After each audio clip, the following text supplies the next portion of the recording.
Bonjour et bienvenue dans ce nouveau tutoriel Google Maps. Tout de suite, je vous partage mon écran. Alors, pour ce tutoriel, on va aborder déjà les thèmes de navigation sur la carte, mais également comment activer certains calques, et enfin, trouver, planifier un itinéraire, puisque sur Google Maps, on peut tout faire. Donc, je vous mets la caméra en plein écran, donc bienvenue ici sur Google Maps. Vous pouvez directement utiliser la section ici de recherche qui permettra de taper une adresse. Vous pouvez également utiliser la molette pour vous déplacer vers la ville de votre choix. Voilà, directement.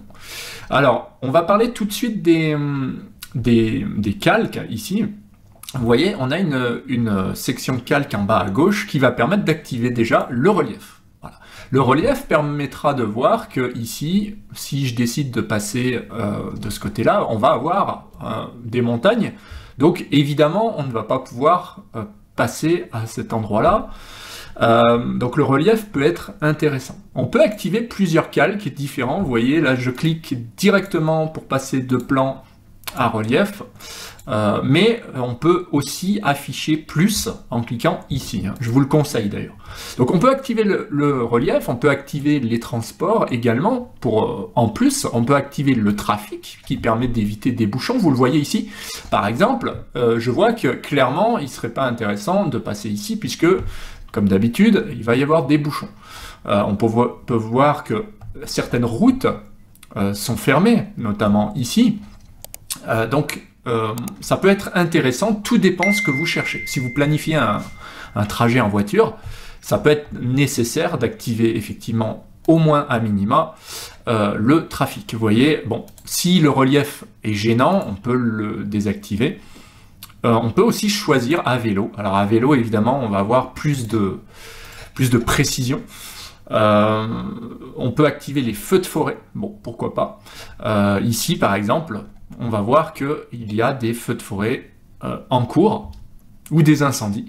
Et donc, on va éviter la zone. Donc, vous voyez, Google Maps est aussi utilisable pour la qualité de l'air. Il y a beaucoup de choses, des temps de trajet, des outils de mesure que j'ai déjà testés ici. On peut activer la vue satellite, on peut activer la vue par défaut. Donc, vous voyez, en satellite, évidemment, on a quand même on voit moins la carte, donc si vous planifiez un trajet, peut-être que ce sera mieux par défaut. C'est une question de préférence. Donc satellite, ce sera ça, et par défaut, ce sera plutôt en mode plan, d'accord? Bon, il n'y a pas de mauvaise méthode, on va dire qu'ici, on va voir en satellite des forêts, on va voir un petit peu l'eau, etc. Alors que par défaut, on verra plutôt le plan. Donc on sera plutôt axé sur un trajet en voiture. Voilà, donc question de préférence, on peut activer donc un maximum d'éléments, même la qualité de l'air, vous le voyez ici. Donc on voit au niveau de la qualité de l'air que bien sûr dans les grandes villes, ce ne sera pas ça. Il va falloir zoomer un petit peu et on voit plus ou moins là où c'est industriel ou là où ça ne l'est pas. Voilà.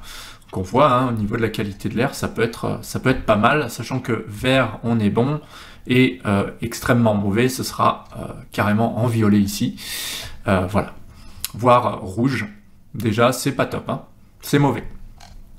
Donc voilà, il y a pas mal de possibilités, et ça ne s'arrête pas là, puisqu'on peut afficher des temps de trajet, on peut également mesurer, par exemple, en cliquant ici, je vais mesurer combien de temps je mettrai. Alors je vais juste enlever le trafic, je vais activer, pourquoi pas, le relief, si je vais laisser ça.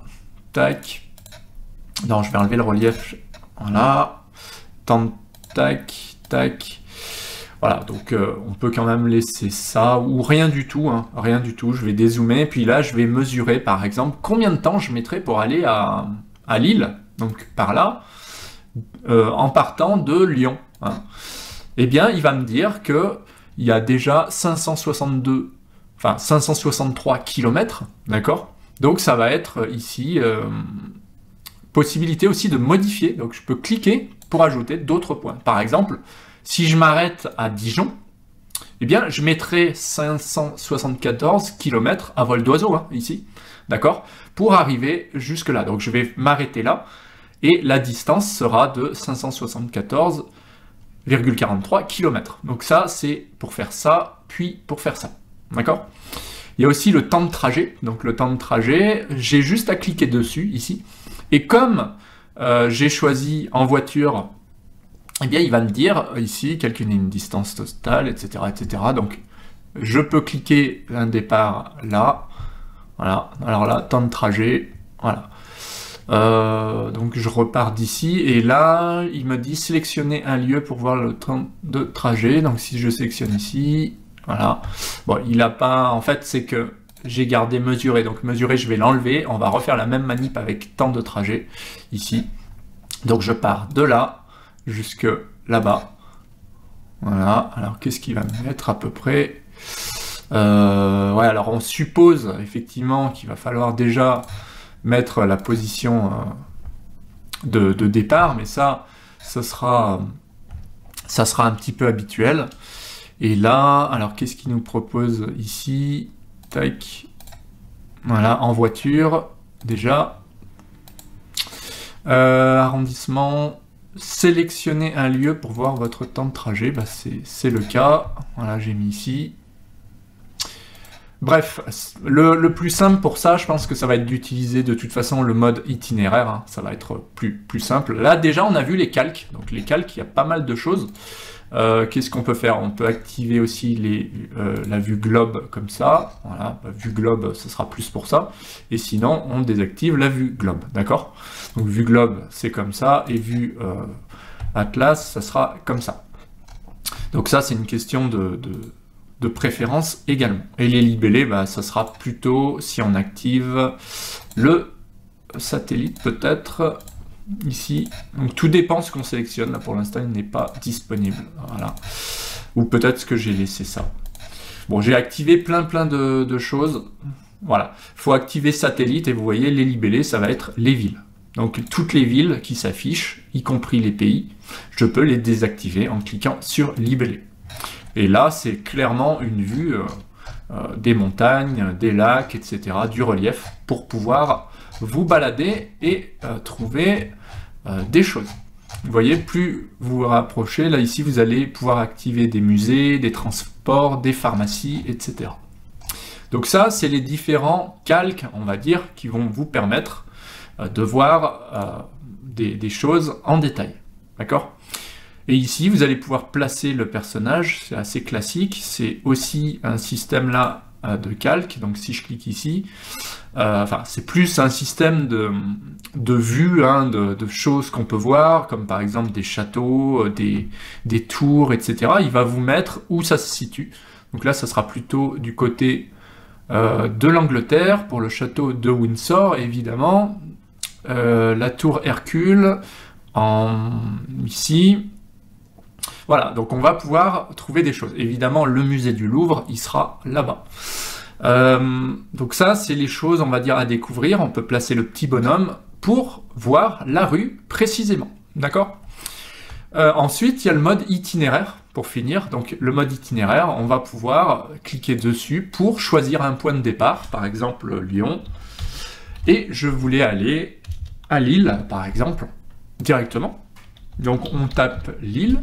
Et il va proposer une liste, voilà, et on voit qu'il va me proposer le trajet comme ceci, d'accord? On peut modifier l'itinéraire en cliquant et en choisissant une autre route. Alors là, déjà, je vais mettre 6h26 pour aller jusque là-bas, d'accord? 6h26, sachant qu'on peut faire évidemment une escale, on va pouvoir rajouter des points de passage. Si par exemple je veux passer ici, tac, voilà, on va pouvoir modifier, voilà, juste en cliquant en fait, on va modifier la position. Par exemple là, si on laisse appuyer là, tac, on va lui demander de faire un détour par ici, là je vais me mettre ici, etc. Donc en fait, vous voyez les petits points, ce sont les points de passage, donc c'est là qui va me faire passer. Rien n'empêche de dire que moi, j'aimerais bien faire un petit détour ici, et peut-être passer par Nancy, même si c'est pas le plus rapide. Donc là, je vais dire, plutôt que d'aller par là, je vais aller directement par ici. Voilà. Je lâche, Et là, il a compris que j'allais faire un petit détour ici. Évidemment, on va pouvoir agencer comme ceci. Donc là, je vais mettre ça là, tac, pour passer là. Là, on va pas passer là, on va passer directement ici, etc., etc. Donc, on va pouvoir, sinon, cliquer sur ajouter une étape. Si on s'est trompé, je vais essayer de faire un CTRL-Z. Non, ça fonctionne pas. Donc, je peux ramener directement les choses comme il me le proposait au début, avec les grands points de passage comme ça. Voilà, et on va pouvoir aussi faire une étape. Donc alors, si je veux passer ici, on va cliquer ici sur étape, d'accord? Et vous voyez que peut-être que je vais passer la nuit à Metz, et puis le lendemain, je vais repartir à Lille.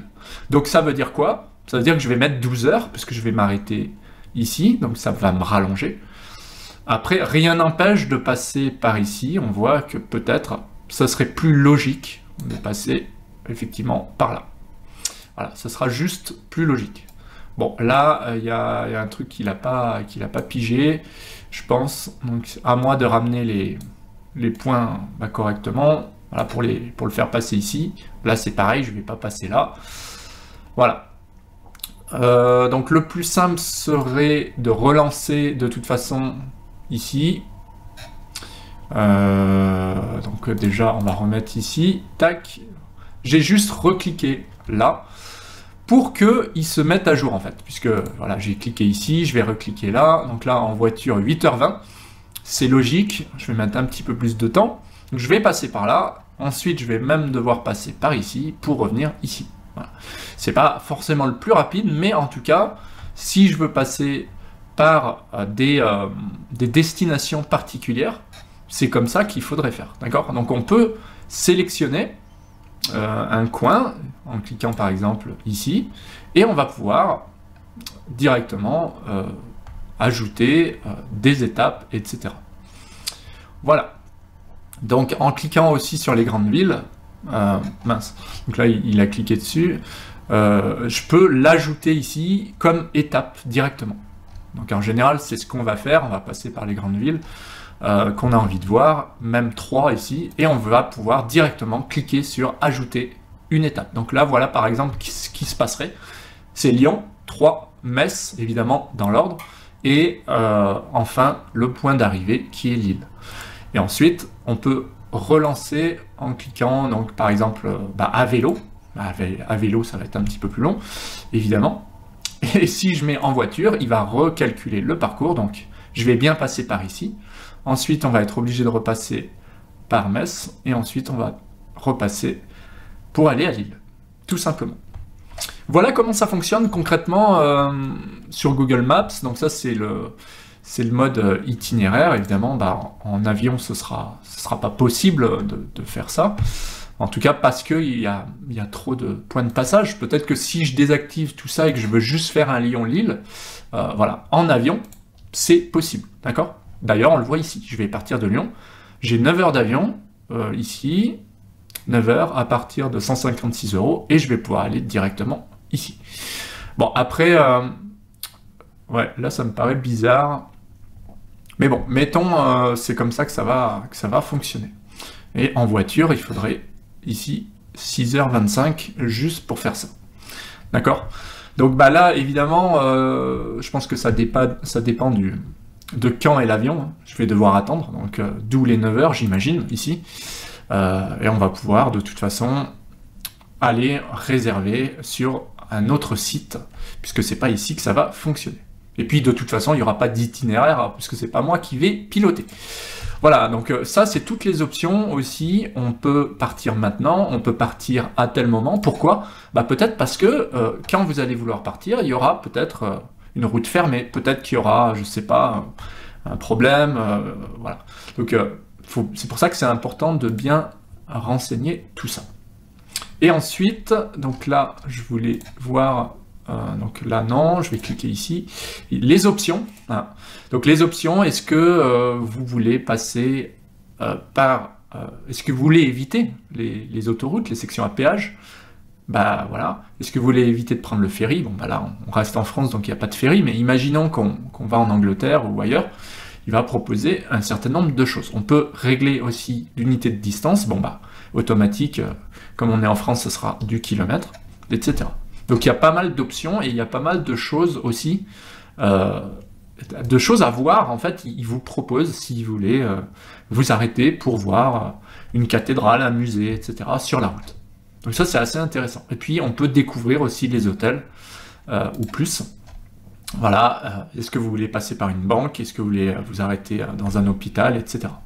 Donc ça peut être intéressant. Donc ça, c'est toutes les options qu'on va trouver ici. Donc vous avez vu, pour les étapes, c'est pas très compliqué, il suffit de sélectionner plutôt soit d'ajouter ici une destination, soit de cliquer sur une ville directement pour faire votre parcours, et ça vous donnera le temps pour tout faire, tout simplement.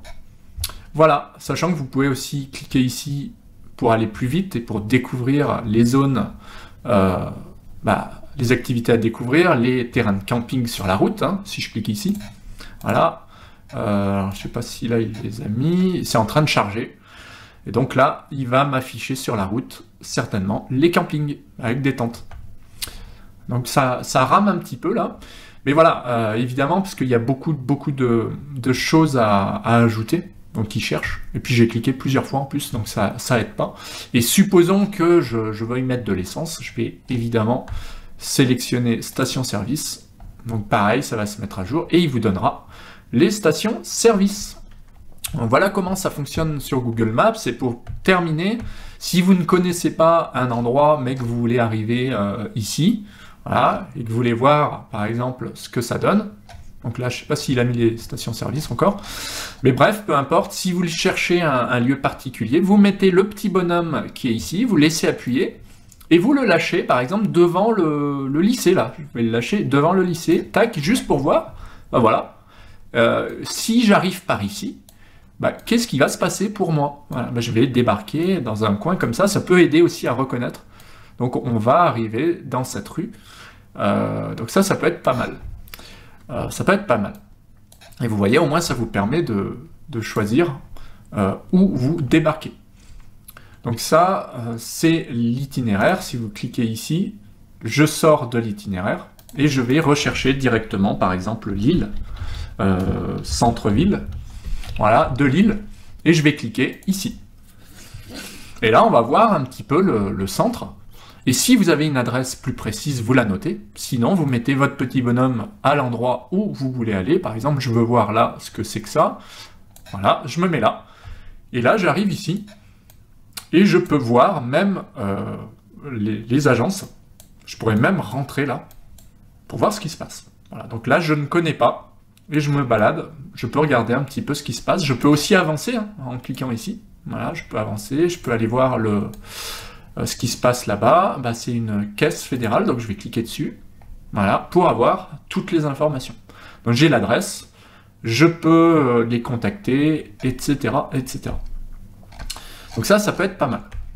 Donc je peux me balader comme ça et visiter la ville juste en cliquant ici. Et je peux aller voir ce qui se passe là-bas. Je peux cliquer plus ou moins loin pour aller voir.